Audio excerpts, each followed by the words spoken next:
Welcome to the Therapeutic Food Solutions podcast. I'm your host, Marian Mitchell. I'm an integrative nutrition health coach, therapeutic diet expert, and founder of The Road to Living Whole. There are many different diets out there. It's hard to know which one is right for you with your chronic illness and autoimmune disease. In this podcast, I'm going to share with you the foundational pieces every single therapeutic diet out there shares, and also how to use the best one for your particular diagnosis. If you've been looking for a meal planning partner, help navigating the complicated healthcare system, and want to feel better quickly, I'm your girl. Grab your kombucha and notebook. Let's dive in. Hey everyone, welcome back to the podcast. I have with me again Samuel Shepard, and in our last interview we talked about astaxanthin and the science behind it and its application, and phenomenal podcast that you want to listen to if you haven't yet, and if you need to listen to it again, I highly recommend it. I talk to people about it all of the time. And today I have Samuel back, and we are going to be talking about technologies for environmental improvement. And this is actually really near and dear to my heart because I believe that sustainability is the key to improving our environment and keeping it clean for generations to come. And Samuel is at the forefront of that. And so he's going to talk about what he's doing, what he's done, his approach towards, taking care of our environment, and probably so much more. He is a wealth of knowledge. So excited. Samuel, welcome back. I'm glad to be back. I'm so elated that you had me back. That's always, there's no better way to flatter somebody than to ask them to come back. And I'm deeply flattered. Thank you. Yeah, you are just a wealth of knowledge, and your knowledge is vast, right? You're a biochemical engineer, correct? Correct. And so, and the passions that you've done military, you've done environmental, you've done health, that stemmed from your own health crisis, and you just have a lot going on. But today I want to hone in on your passion and knowledge of environmental improvement, Sure. and for you to share with us what's out there, what's available, what can we advocate for with our elected leaders, the infrastructure available to keep things going for generations to come. So I'm excited. I'm going to let you take the lead, and you just start sharing with us, who you are, your credentials, of course, Yeah. because everybody's got to know who you are, and then walk us through this. Um, I'm just old and picked up a few things along the way, but my background academically was heavily involved in chemistry, physics, chemical engineering, and then biochemical and environmental engineering. And I recognized very quickly from the chemical engineering point of view, because it heavily was heavily involved in a lot of the environmental problems associated with the petrochemical industry, some of the air pollution issues with coal burning power plants.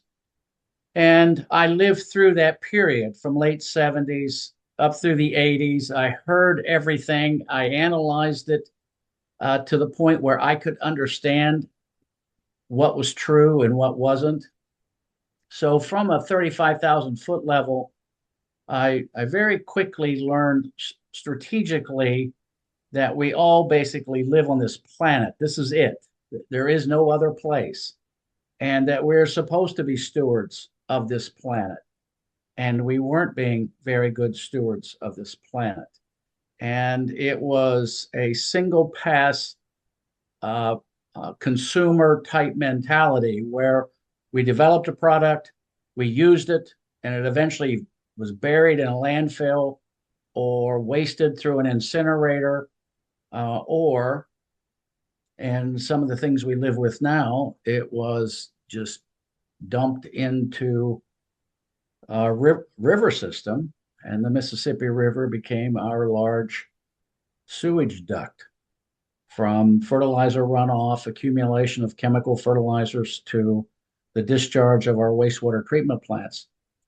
So very quickly, as an engineer, I worked also as a forensic engineer in analyzing pretty severe problems and lawsuits And one of the things that I found was I was asked to um, be an expert witness in a couple lawsuits that involved death from municipal sludges being land applied, and they involved children. And Ugh. I was able to sort out why those children were overcome by these big piles of black promoted as topsoil type product that was placed on an adjacent farm, and the ammonia release uh, through the night came in, burnt their lungs, and they ended up suffocating in their own mucus. And that really got my attention because I had developed a technology that not only sterilized the solids coming out of a wastewater treatment plant, um, but it actually made it reusable. It diluted the heavy metals. It limited the amount you could actually place on the ground. And one of the early axioms that I lived my life with was the solution to pollution is dilution. And we were not diluting, we were actually concentrating. And whether it was a chemical fertilizer we were putting on farmland that would run off into the rivers, into the streams, into the lakes and pollute those, we get these huge algae blooms. Well, algae is nature's way of chewing up the nitrogen, the phosphorus, and the potassium that we were overwhelming these lakes and ponds with, and they were nature's cleanup crew. And I began to understand that symbiotic relationship and ecological relationship of how nature cleans up these things. So when we look at lakes like Okeechobee in Florida, it's very, very close to having tipped over, which means that it would take hundreds of years with current technology to actually clean up the lake now. The algae blooms that would happen as a result of the fertilizer overload into that lake, the current way that they deal with it is they put chemicals in to kill the algae. Well, we knew early on that by doing that, all you were doing was dropping the biomass to the bottom of the lake, letting the bacteria consume it, re-release the nitrogen, phosphorus, and potassium back into the water column. So next year, not only did you have all of that NPK to manage, you also had all of the incoming from the fertilizer from the year before coming into the lake. So here we were in an auto-accelerated pollution dilemma that we were looking at it from the cheapest way of solving the immediate short-term problem, but we were creating a deadly long-term problem. So I focused primarily on several. One was the removal of heavy metals from mining beds, where we built ion exchange technologies, and these are all patented technologies. In 1995, I began to look at ways of completely sterilizing the solids coming out of a wastewater treatment plant. There's over 16,000 wastewater treatment plants. They all discharge into some form of lake, river, pond, or creek. And the problem is that the solids are not necessarily the primary solids coming out of your toilet. These are bacteria that chew up all of the organic matter that goes down our sewer system, and they end up as these single-celled organisms or multicellular organisms that are very efficient, either aerobically or anaerobically, to chew up a lot of that undigested material that goes into the wastewater treatment plant. Well, in addition to those solids that sit in the bottom of a tank, is all of your viruses, your bacteria, your helminth ova. They're all in there also. They're extremely pathogenic. They accumulate in the solids, not so much in the water column of a wastewater treatment plant, but in the solids portion of that wastewater treatment plant, there's a huge concentration of these pathogens. Isn't that, I remember reading that to find that when COVID originally started was they started testing water treatment plants all around the world. And they found it in Spain in like 2019, and things like that. So, I mean, these solids and the bacteria and the viruses and stuff like they're there. They're absolutely there, and um, the military. I don't think this is well, if it is or not, but we were in some cases we could determine what was going on in a very specific community because all of their waste was concentrated in that wastewater treatment plant. So, from a Yeah. military perspective, you could get a very good understanding on what people were consuming, what their viral load was, what their bacterial load was, what industries were present in the community. And from a national security point of view, we could very easily determine what was going on in that community. So, one of the ways, especially with COVID, we could go in, pull samples, and look for those viruses, those specific bioweapons that might be prevalent there in the wastewater treatment plant. One of the worst ones that I had seen was the cryptosporidium incident up in Milwaukee. The other one that I worked on with another very, very close friend of mine, Colonel Tony Wachinski, in Mexico, in Chapala, Mexico, they had an outbreak of a tapeworm called Tinea solium, and that is a tapeworm that causes a disease called Creutzfeldt-Jacobs disease, known to most people as mad cow disease. And what they found was that it was in their drinking water. Well, when they went down to try to clear it up, the UN, in its infinite wisdom, put in money and put in chlorination units to kill this larvae. And in so doing, they didn't realize that the chlorine does not kill the egg phase of the larvae. So the people got a false sense of security. They began drinking the water, and they exacerbated the disease throughout the entire community of Chapala and infected a huge number of people. That resulted in the eggs of this parasite. Once the egg gets into your stomach, it is hatched into the larval phase and then into the adult phase. The adult phase then lays eggs.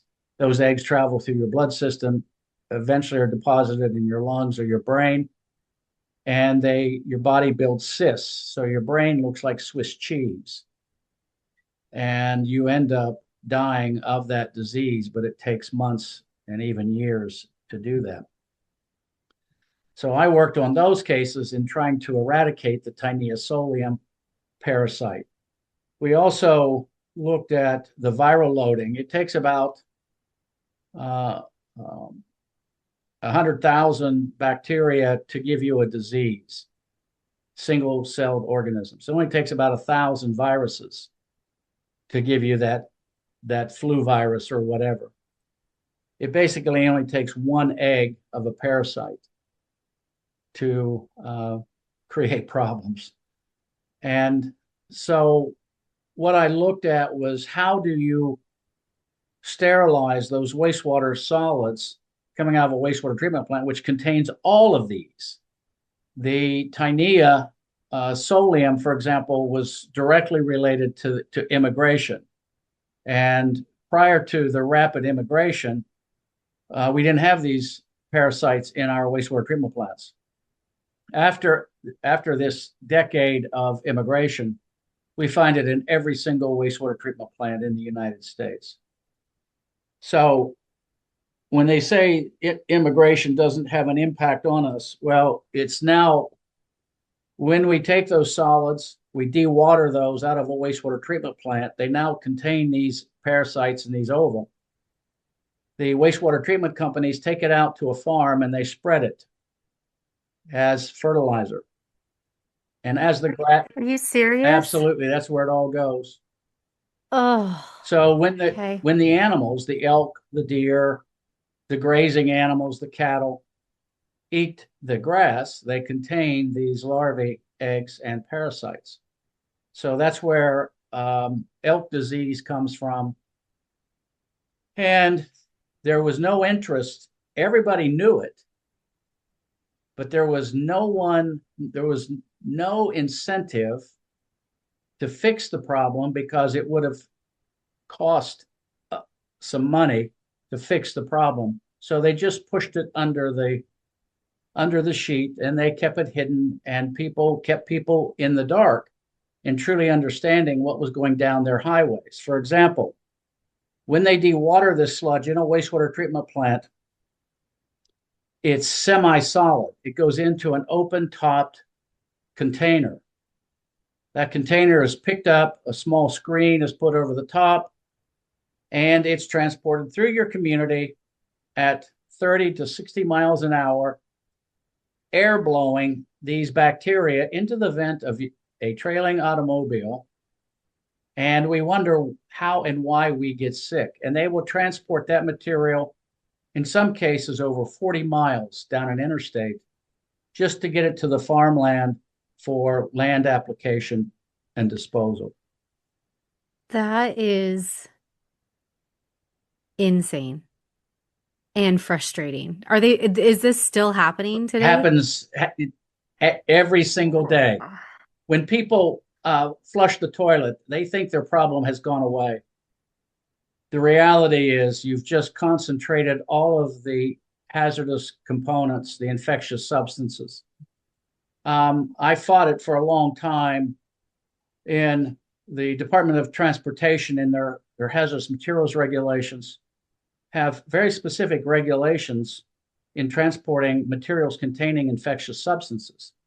Well, it turns out that the sludges and solids leaving a wastewater treatment plant meet that criteria, and yet not a single one of them is shipped, marked, or labeled as an infectious hazardous material.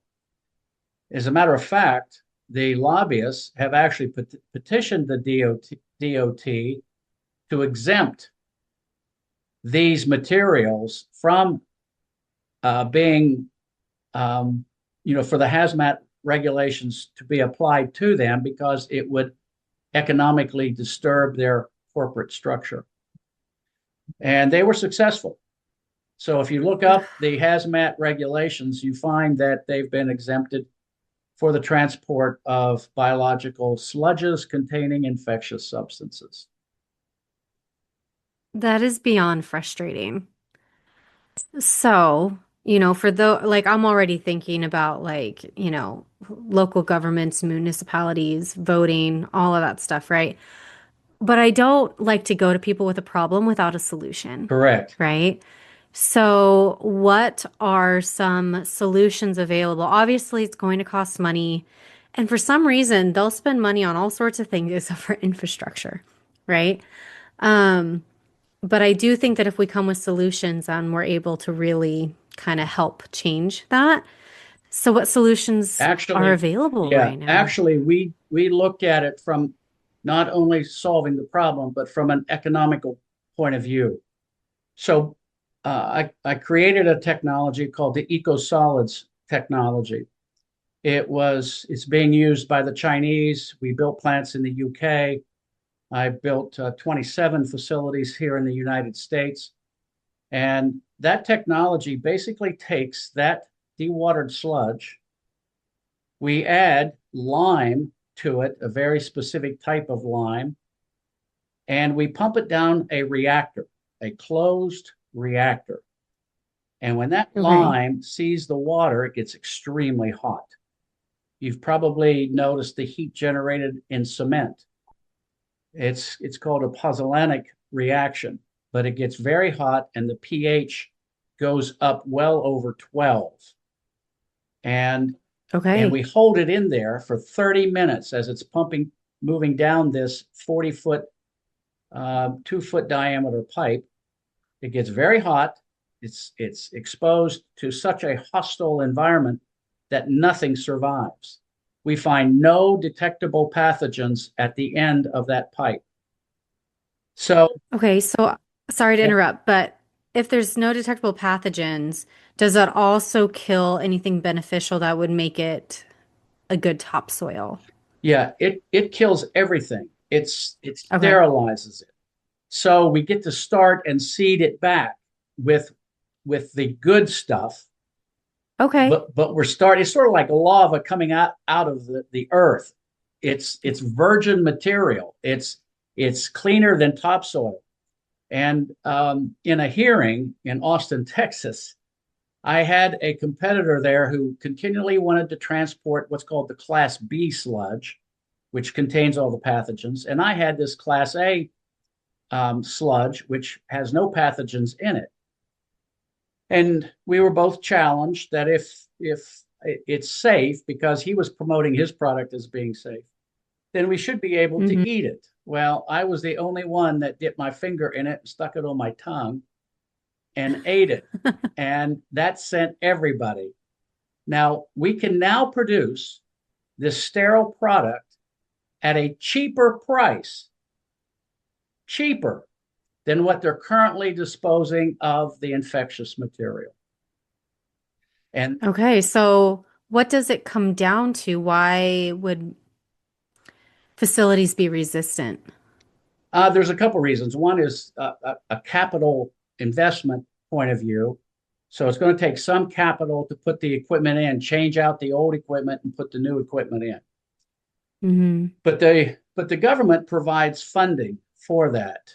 And so that's just a capital issue. That's spread out over 30 years.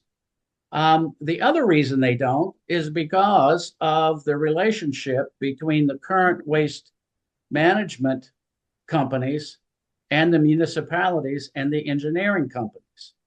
When you no Right. longer have to design a Class B dewatering system, then the engineer is left out.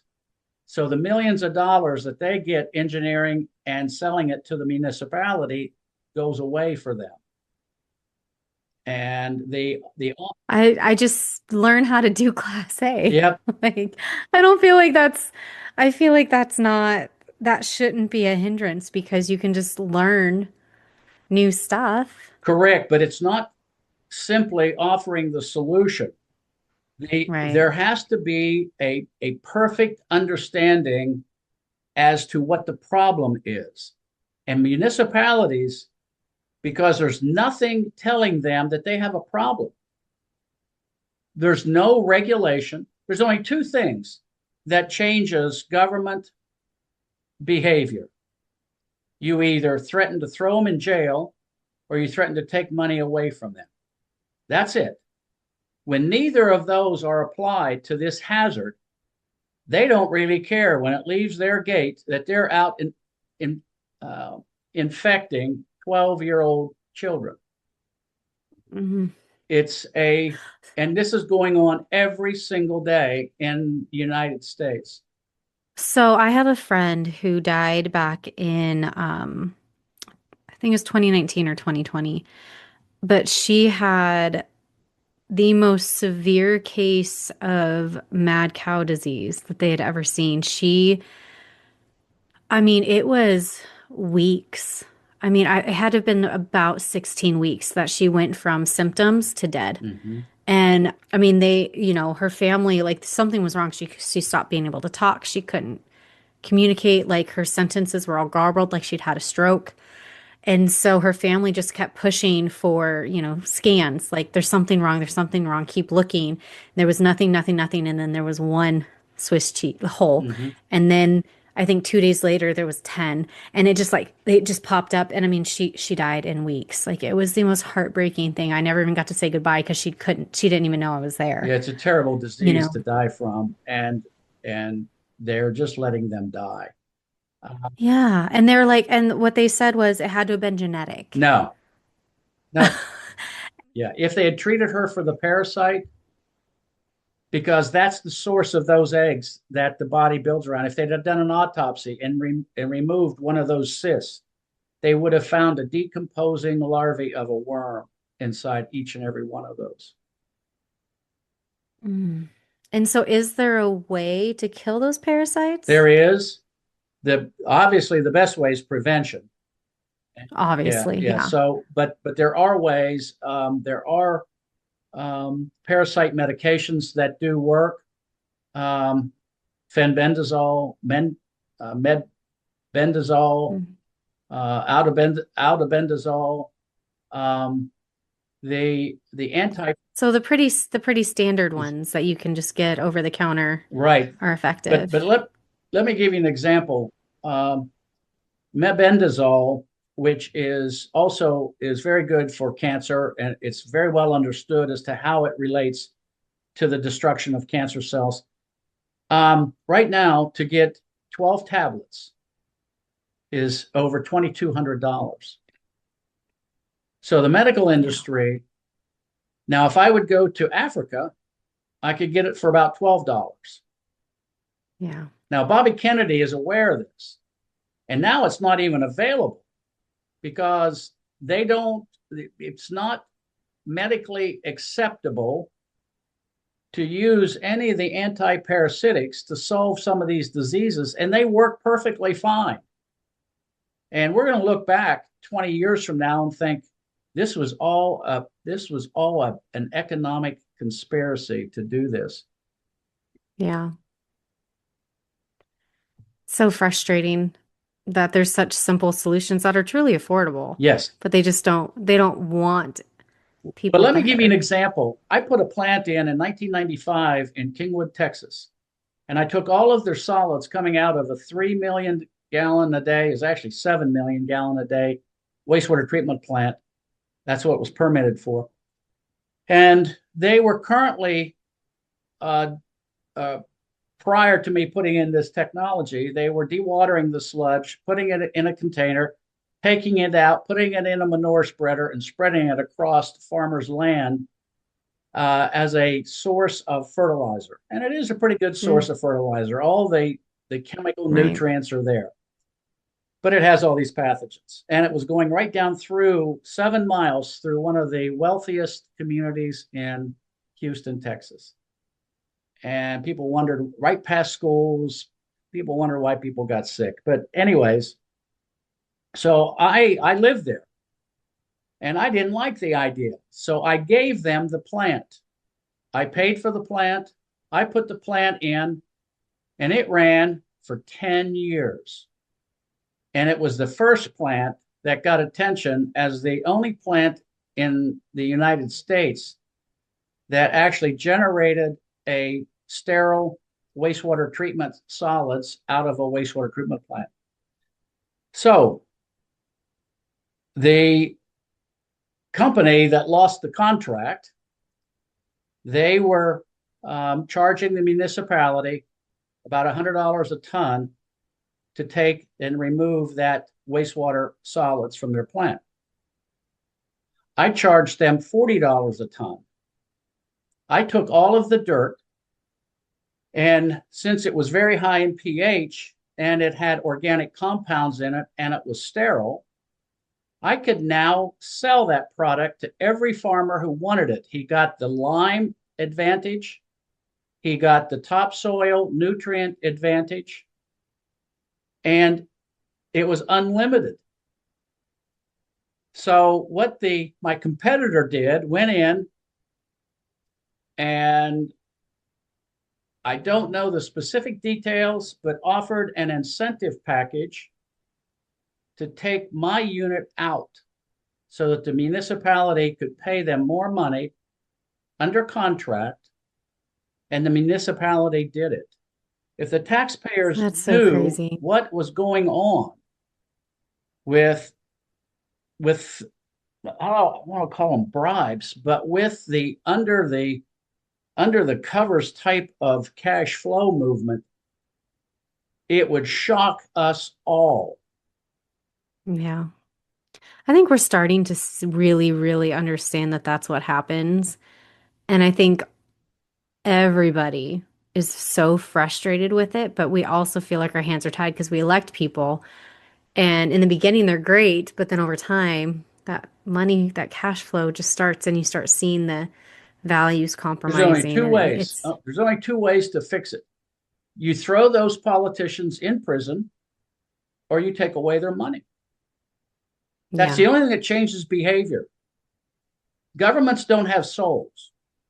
They don't have yeah, ethics. They It's a sad state of affairs, but you don't have people. Morality comes from the individual, yeah, not from the corporation, not from the municipality, not from the government. They are either amoral or immoral. And we're now seeing that with this ability for social media. It's rapid. We begin to be able to formulate, with all the information coming in, exactly what's going on. And we find these, and it is corruption. It is absolute yeah. corruption.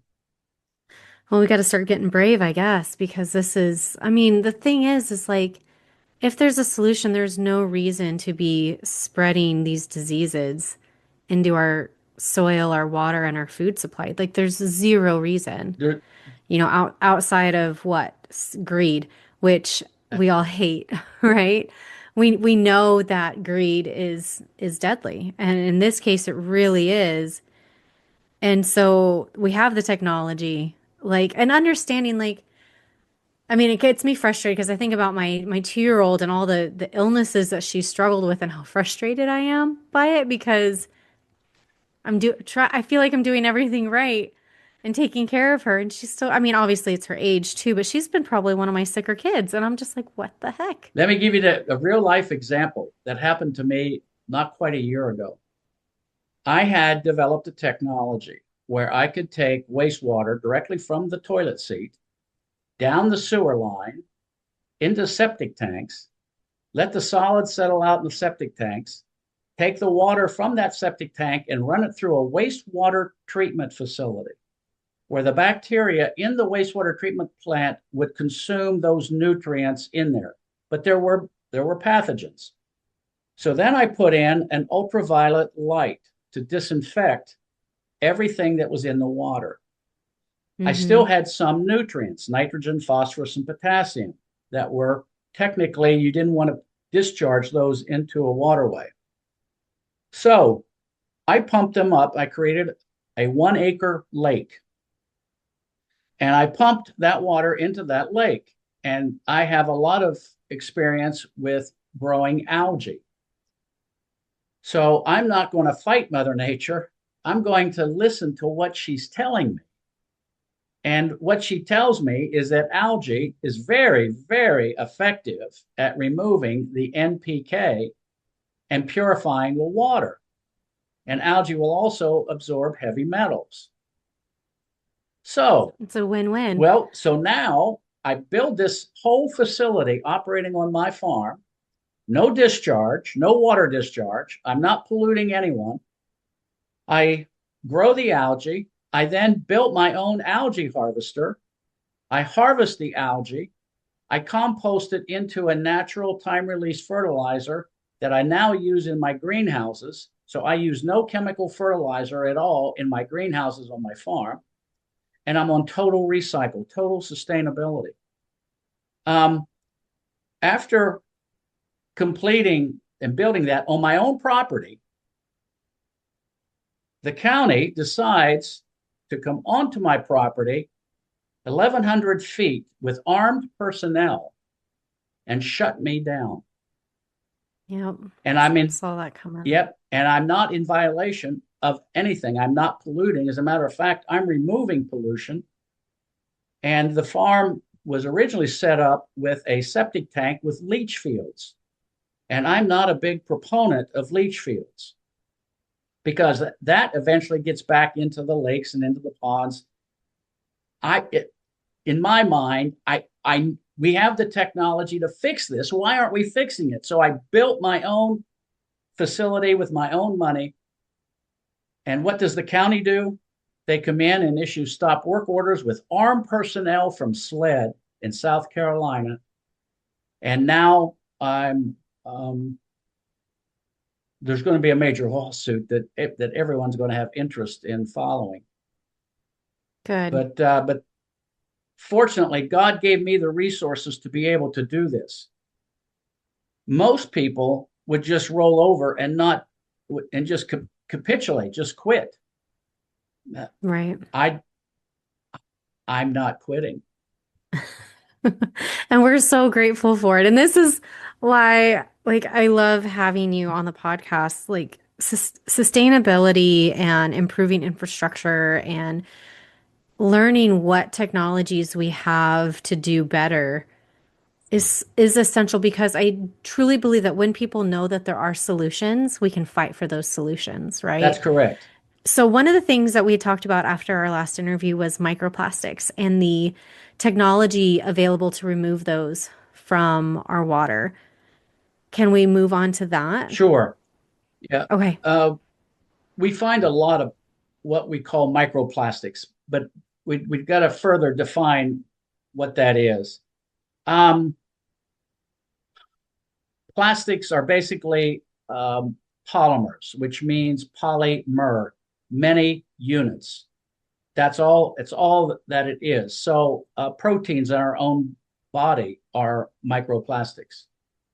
People, you have to put it into the concept of what it is we're talking about. Proteins are a link of amino acids. So if I have this amino acid A, it reacts with amino acid B, B reacts with A, and you build multiple units, and that becomes a protein in our body. This is how we make polyethylene. We take an ethylene molecule and we attach another one to it, and another one, and another one, until we have 1,000,000 of these ethylene molecules all in a string like a pearl necklace. That's called polyethylene. We have polystyrene, where we take a tiny little styrene molecule and we add them, and they stick together. That's called polystyrene, many styrenes. Now, microplastics are materials that are what's called dimers, trimers, tetramers, pentamers. These are, let's take styrene, for example. Styrene is a monomer. It's one unit of styrene. If I put 2 units of styrene together, that becomes a dimer. But now the boiling point, the physical properties of that change. If I add another one, it goes from a liquid, and now it's beginning to look like a gel, like Elmer's glue. If I put another one on there, until finally it begins to look like hard plastic. It's not really solid, but it has the properties of being fairly rigid. Now, what happens with these microplastics? And they can be from a water bottle sitting out in a gas station with sunlight. It's warming up. These plastic particles have plasticizers in them, polyterephthalate. There's several things that allow the plastic to flex and gives it physical properties. Well, as the temperature goes up, these have a tendency to leach into the water. So never buy any water that is outside exposed to ultraviolet light. Ultraviolet light will take this long chain pearl necklace, might have 1,000,000 pearls on it, and ultraviolet light will hit one of the bonds between the 2 pearls. And now you'll have 2 separate molecules of 500,000 pearls each. It gets exposed again until finally you get down to a tetramer. Maybe it's a molecule only has 4 pearls on it. Now that will pass through your small bowel and get into your bloodstream. So these microplastics will diffuse and they will accumulate and they are inert from enzymatic activity, and they can bioaccumulate. The kinetics associated with the decomposition of these microplastics could be 20,000 years.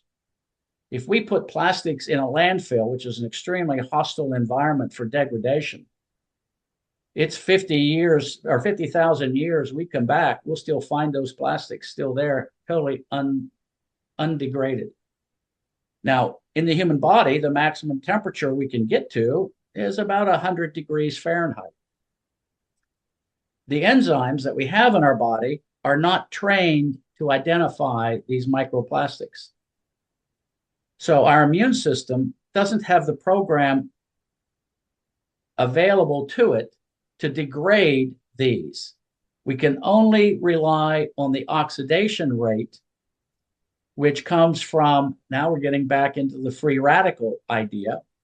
Free radicals are very degrading. So the only way to degrade these microplastics is by increasing your inflammatory disease state, a high temperature, more of these free radicals, sort of like chemo treatments. And we all know what problems are associated with that. And we fall outside the basic life envelope, and eventually they will kill us. They'll create an inflammatory disease state that, to fix that state, requires us to die. We can't operate it in a life-sustaining position in trying to eradicate the inflammatory response from these microplastics. And we actually see them accumulating now in the capillaries. And in autopsies, they're pulling this material out. And there's some white blood cells there, there's some fat, but we do see these microplastics in every single blood sample that's now pulled. So we're all contaminated. I also heard that they're in men's testicles, they're in women's reproductive organs, they're accumulating everywhere. They're ubiquitous all throughout every single human being now in modern civilization. We try to do things conveniently that makes economic sense, but in the end, there's a long-term price to pay. And in that case, death is acceptable after you're 80 years old, so who cares? Hmm. All right. So now that we've established what they are and how we get them and where they're going, because I think there's this thing of out of sight, out of mind, right? And also just again the convenience factor, right? And the cost that they say of switching to other materials. I mean, for me, the frustration is like celiac disease, right? And so some of these biodegradable things, products use wheat products or corn. I'm incredibly allergic to corn. And so, there's that. But before we get there, because I'm sure you have solutions, or at least know of some available, what technologies are available now that are able to start cleaning up our environment or our water, or like what's available for us to kind of help minimize this burden that we're accumulating? Yeah, it's not a matter of the solutions are all out there. Okay. It's a matter of I don't offer solutions. Academics offer solutions, a better mousetrap, but who the hell needs a better mousetrap? We have plenty of mousetraps. So It's true. in college, to learn, we develop unique solutions and don't truly have an understanding of the market problem or the technological problem. So in my whole life, I learned very quickly that you better identify a problem. Go find a problem because it's easy to find the solution. Nowadays, it's even easier. So Yeah. what we do is we go and we find a problem. Now, if someone does not perceive getting rid of sludge out of a wastewater treatment plant, they can go out and put it on Billy Bob's farm, and the problem goes away, and nobody is concerned about it. Then that's what we're going to do.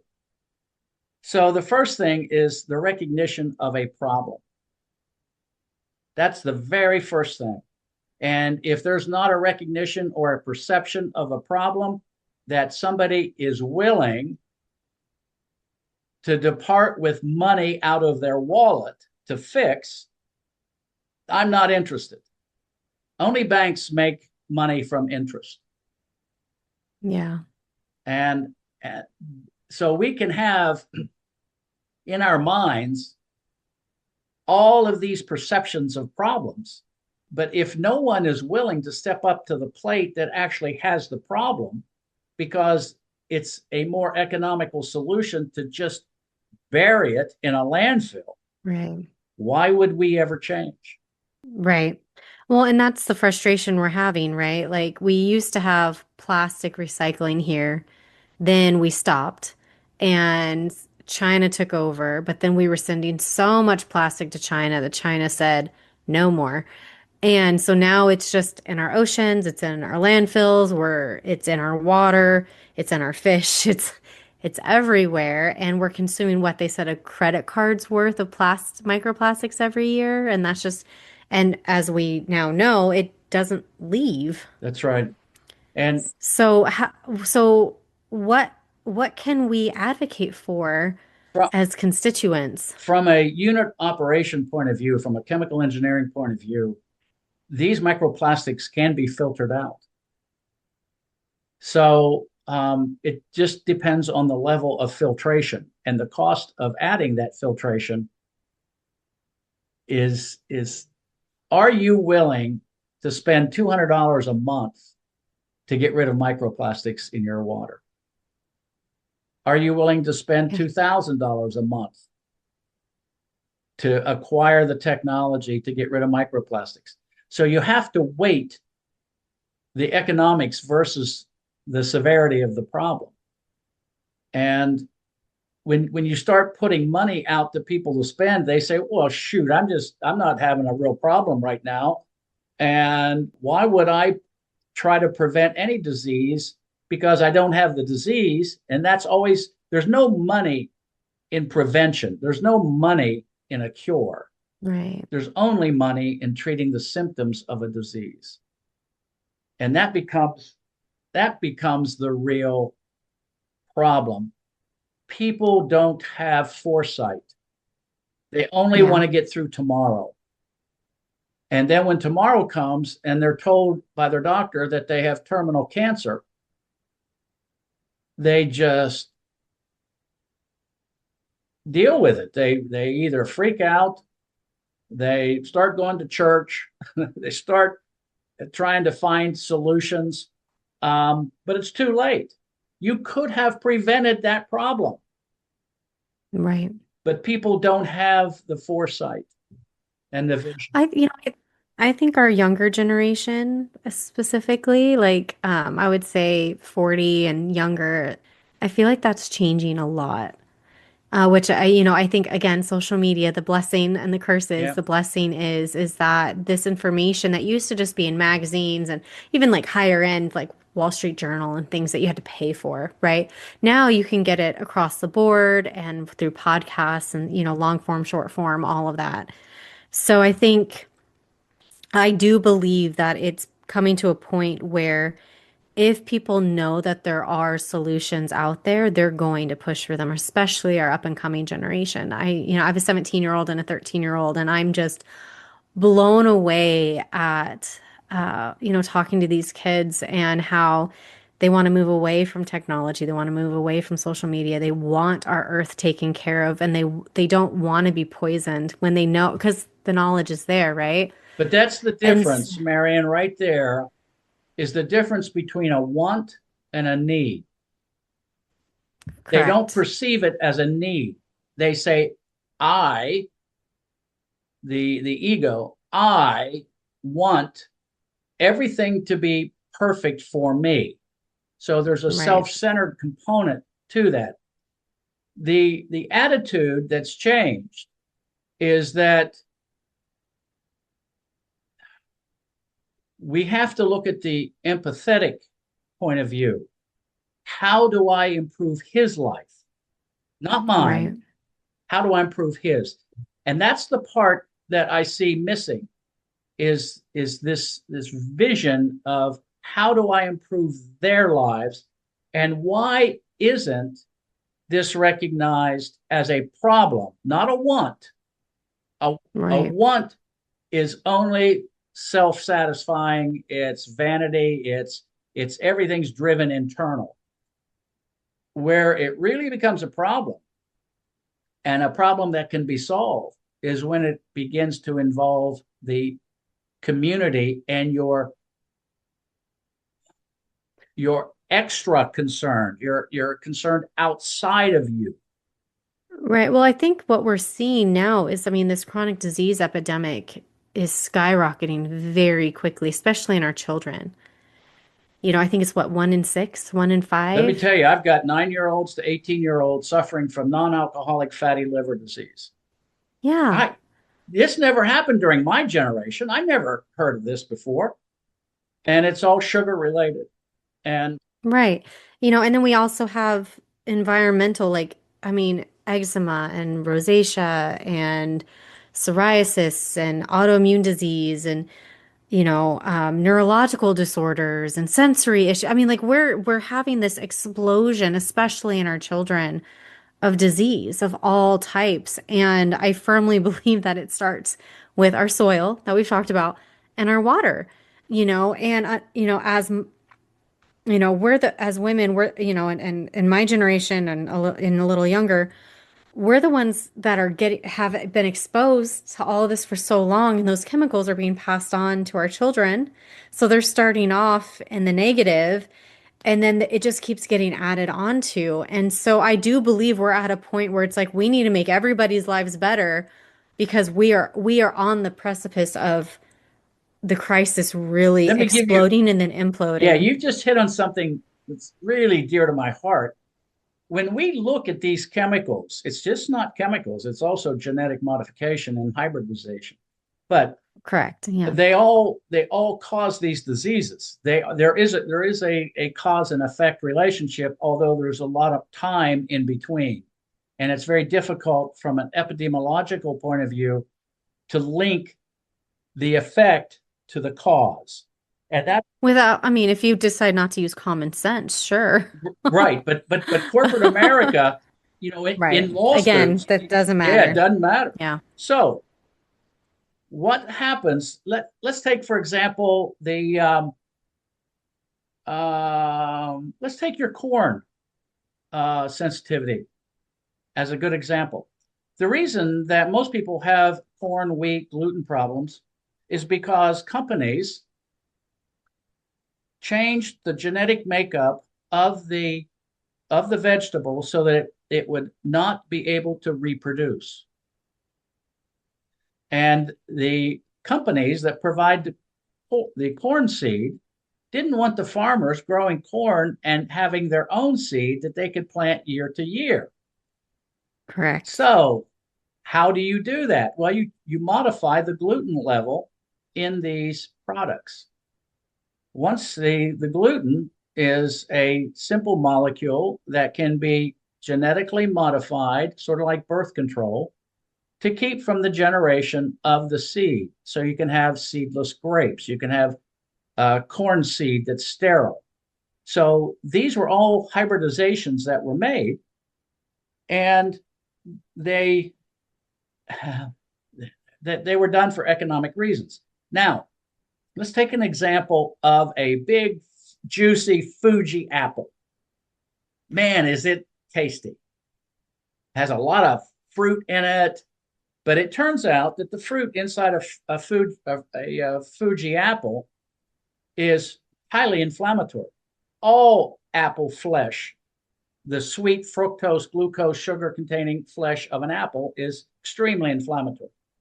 Well, the apple produces antioxidants in its skin and in its seeds to offset, typically in nature, to offset the amount of fructose, because in nature, they want the deer to eat the apple, but they don't want the deer to die from inflammatory disease.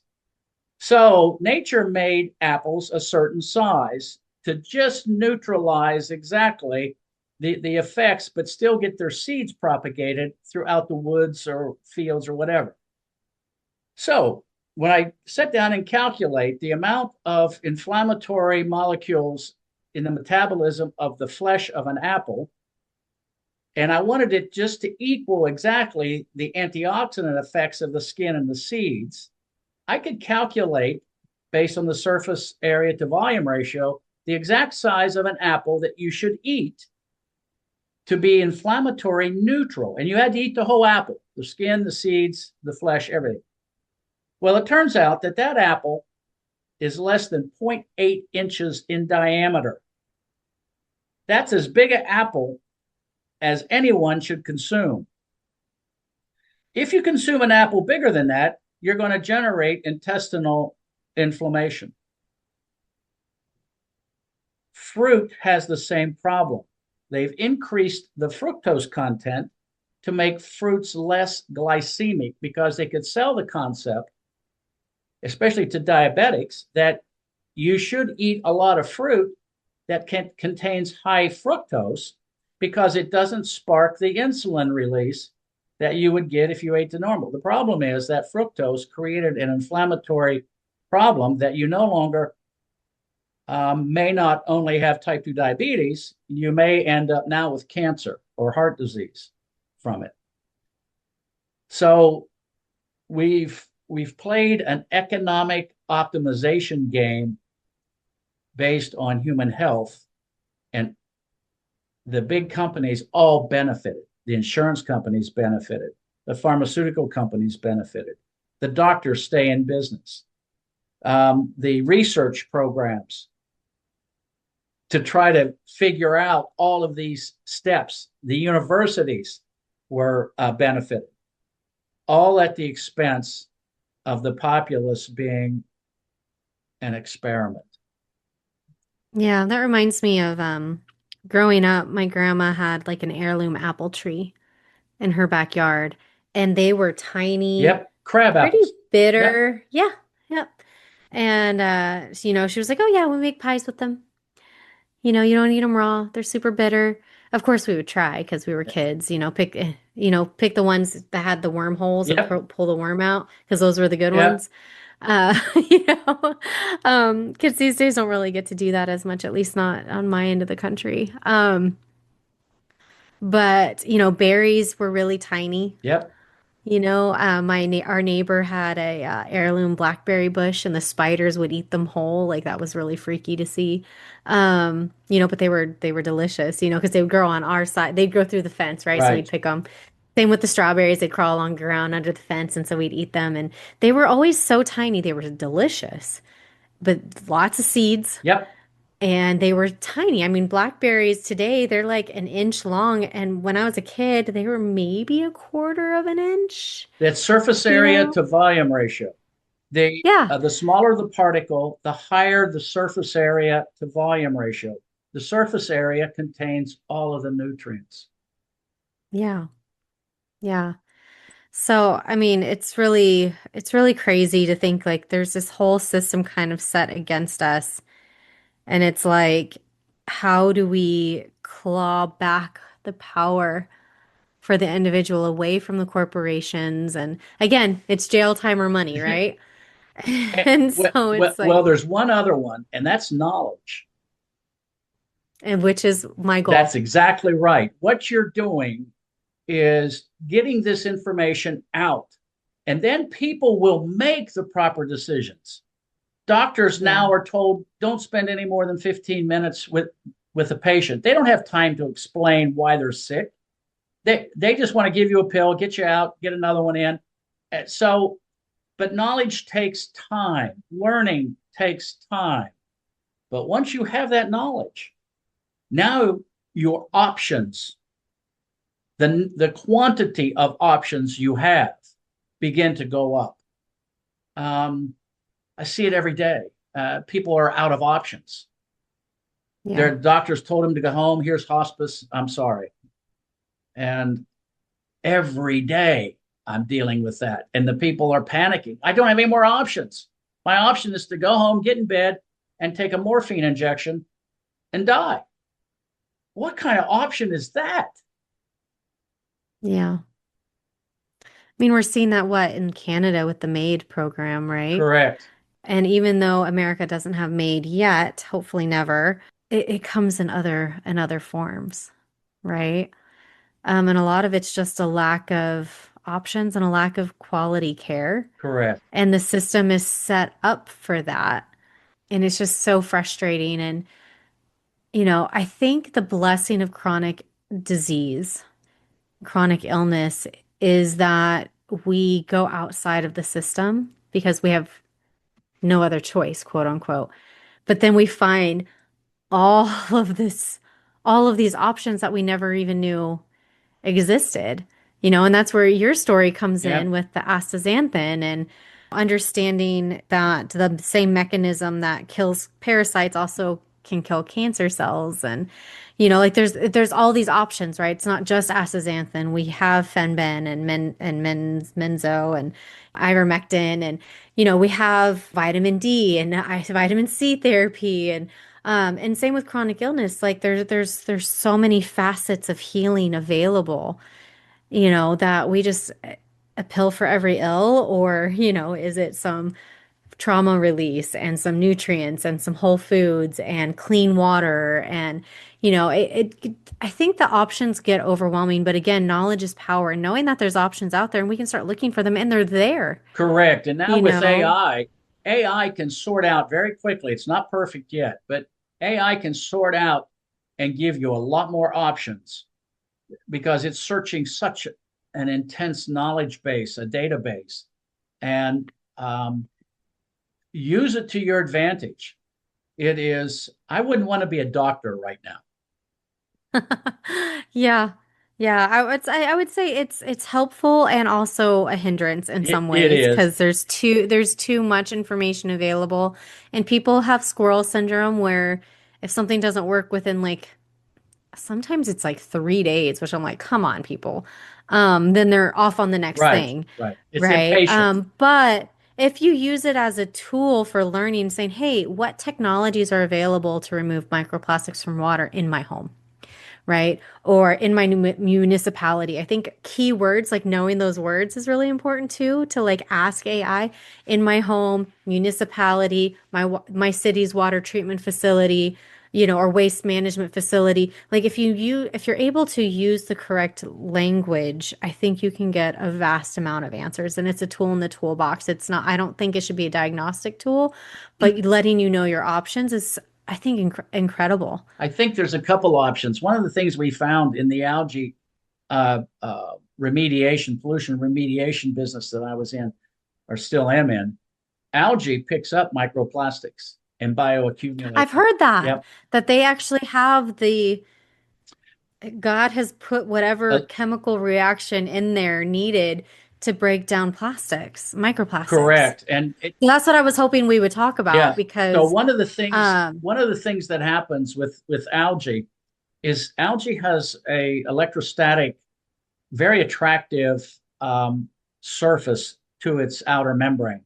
And these plastics, these organic compounds, don't like to be in water. They want to be around an organic medium. And algae, when we looked at it, we found all of this organic matter accumulating around the surface membrane of the algae. So when we harvest the algae, these microplastics are stuck to that algae. Now, so what do we do with that algae, or oh, does the algae break it down? uh, So it doesn't have to break it down because algae has the same BTU value, heat energy value, as coal. So you can now use the algae as a fuel source. And the temperatures of an incinerator completely destroy the microplastics back into carbon dioxide and water. So that's it is. incredible. And that technology is known. We know how to do this. I And we just don't. We just don't. For example, I had a meeting with at that time the governor of West Virginia. His name was Joe Manchin, Hmm. and I this was during the Obama period, and I presented a plan to capture the CO2 from their coal burning power plants, use that CO2 to feed algae. Algae requires 2 pounds of CO2 per 1 pound of algae biomass produced. It's a great source of capturing or sequestering carbon dioxide. So I I proposed that we would capture the CO2 coming off these coal burning power plants with all the heavy metals. I put it in my algae reactors, and we would grow massive amounts of this algal biomass. I would use the waste heat coming off the parasitic load of the coal burning power plant, and I would boil off the water into pure water. Then the dry algae, I would feed back onto the conveyor belt that's carrying coal into generate electricity. And I turned to the governor of West Virginia and I said, this will allow you to keep coal in the ground. You won't have to burn as much coal because of the BTU value of the algae is supplementing that. And his comment to me was, I've heard enough of this presentation. Come sit next to me. We are not keeping coal in the ground. So that's what you're up against. Here is a Yeah. viable solution. Jobs and Yeah. No, well, no, yeah, it wouldn't even affect, it would add jobs. Um, right.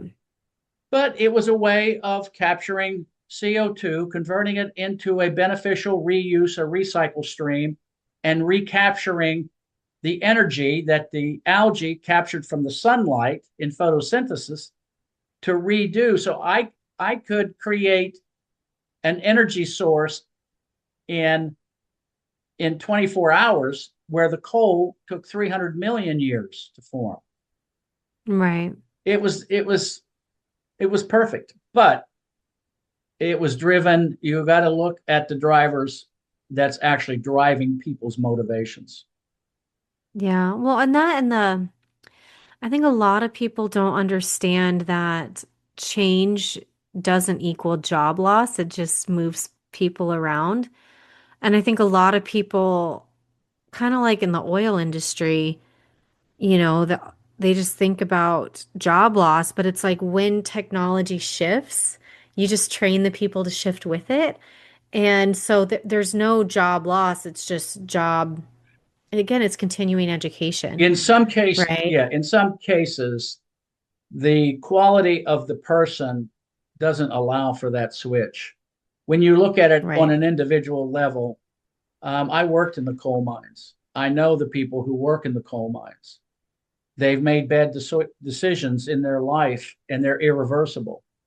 Right. It's like getting a tattoo. Once you get a tattoo, that tells me everything I need to know about your decision making, but it's irreversible. And if we have to make a comment to somebody, don't give up your options. Doing things that end up being permanent. For the coal miner, for example, they grew up in Appalachia. A lot of them never had an opportunity or enough money to go to school and learn any form of skill. They can't make the change. So the analogy that people just shift is not realistic. Everybody has a different purpose and mental, physical, intellectual capacity to do things. They're not all equal, and they can't be made Wh- equal. Which is fair, and I do recognize that. I also believe that they still have a place. Mm-hmm. Um, and it just takes some creativity, but I also believe that if we're going to make this change, then we can pay for some education and give opportunities. I mean, again, it's such there's so much we live in there's no black and white. We live in shades of gray, right? And I feel like in our modern society with social media and everything right now, everything is black and white, black and white, black and white. But what I hope people take away from this is that your vote matters, your voice matters. There's technology available. and we can vote and talk. We can become lobbyists ourselves, especially on the local level with municipalities and counties and all of that. We really do have more power as a people that have knowledge, and we can make a difference. Only if you accept it. For example, Yes. people have to choose. It can't be demanded of them. People have to choose to go vote. Yeah. I can't drag people to the voting place. So Well, you can even it's the drive them, end. but they won't know who to vote for. Right. So it still Yeah. comes down to the individual driving this. Now, how if that person chooses not to do that, there's nothing you can do. You can wish all you Yeah. want. You can want all you want. The reality is that the person gets to choose.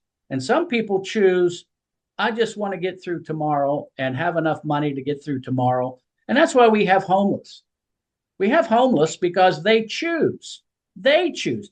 Everything you do in your life, you choose. And Yeah. that comes from the ancient Stoic teachings. It comes from Christianity. You choose. You're the responsible one. It's not somebody giving you the opportunity.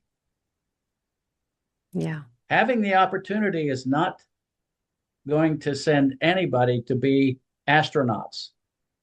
You And it's like we're kind of like, especially in American culture, we learn we're sponges of knowledge, but we don't do anything with what we learn. And so part of my motivation is knowledge equals movement, right? Like knowing that we need to eat better, you need to actually eat better. So, my goal is to make that transition from knowing what to eat to actually eating it as easy as possible, that's right? a that's a And that's a an excellent point. I have a business partner in Australia, and I'm not going to mention his name because he'd probably get offended. But he now has a license plate on his vehicle of WBWD. And I told him what that was. I live by those four letters. If you're going to be successful in anything you do, WBWD, remember the W in the first one is you got to be willing to sacrifice everything you have, every single dollar in your bank account.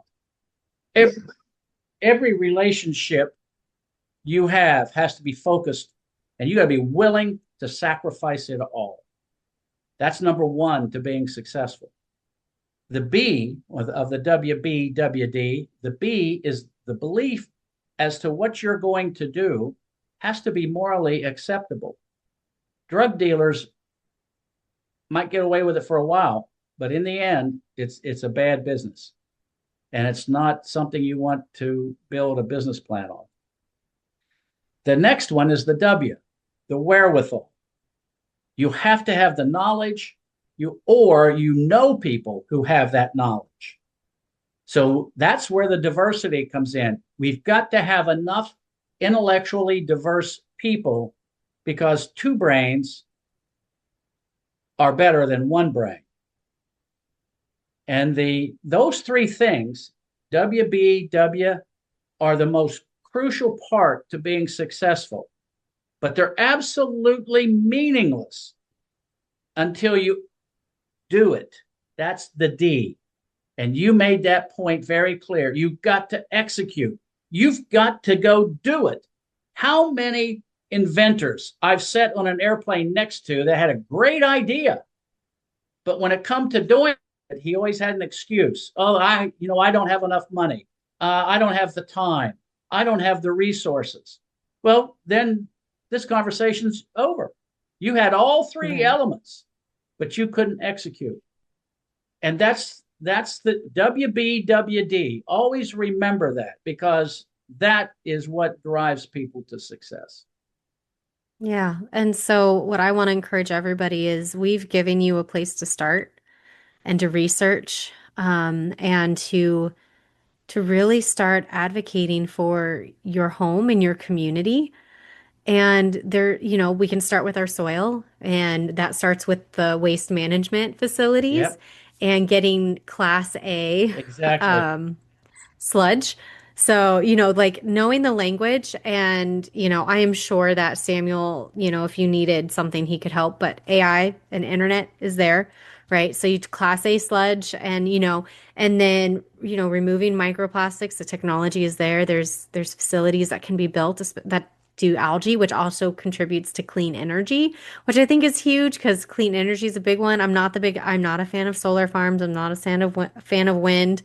But we have all, I'm actually a pretty big fan of clean nuclear. I think the Mhm. waste is pretty minuscule with that.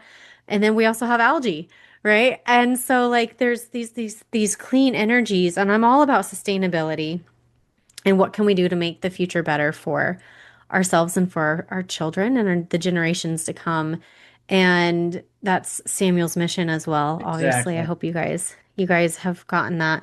So, we've given you a place to start, but now it's your turn to do something with this knowledge and not just know it, but to start. I mean, sending emails is really easy to your politicians, and the more local you can get, the louder your voice is. And so I just encourage you to really take this knowledge and do something with it today because your voice matters and our voices matter and our children matter and our children's children and their children. And it starts with us today as it has, I mean, the 70s and 80s were pretty destructive and we've reversed a lot of that, but I feel like we're going destructive in another route in the name of climate change. And but also just again, corporate and governments, they don't have morals, but we do. And so if we can impose those on them, and be willing to have grow through the pains of change, things can actually get better. And I think they can actually get better pretty quickly. That's So, exactly right. And accountability. We've got to get more people in power accountable for their decision yeah. making. But that requires intelligence. You've got to be hiring intelligent, well focused individuals into those power positions. Um, when you look back, and I'm probably going to have to bail out here, but when you look back, political science is one of the lowest levels of education that is available at the university level, and people do that just to get the 4 year degree. I know people who spent 5 and 6 years trying to get a political science degree. They're basically just to get the sheepskin.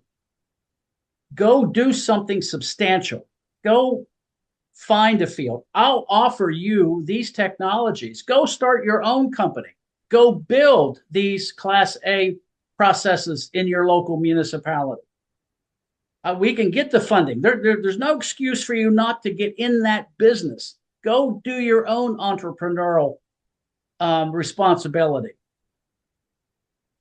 And that's where it starts. That's where it starts. And Marian, this has been a very good sounding board for trying to motivate people to give them these options, these entrepreneurial options, and to know that life's their oyster. Go out and get it. Yeah. Don't let fear run your life. Or the lack of funds. There's money There's everywhere. There's money people everywhere. who, That should never be a reason for not solving a problem. yeah. Well, Sam, thank you again for coming on and for sharing your passion and giving us options and places to start and making our world better for our future. I Thanks. really appreciate you, and it was good spending time with you. Likewise, Marian, and just keep up what you're doing. You're at the right age that you can make a difference. I plan on it. So thank you again. Have a wonderful day. You too. Thank you very much. Thank you so much for hanging out with me today. If you found this episode helpful, would you do me a favor and help others find it by leaving a review, sharing a screenshot on social media, or sharing the link with a friend? By you sharing what you've learned, others are able to find this podcast and join our community. Be sure to check out my website, www.roadtolivinghole.com, for over 160 delicious recipes, a variety of meal plans, and a blog packed full of even more healthy living tips. If you'd like to learn more about how to work with me as your coach, you can schedule a free consult through www.roadtolivingwhole.com/health-coaching/. Until next time, friend. Bye.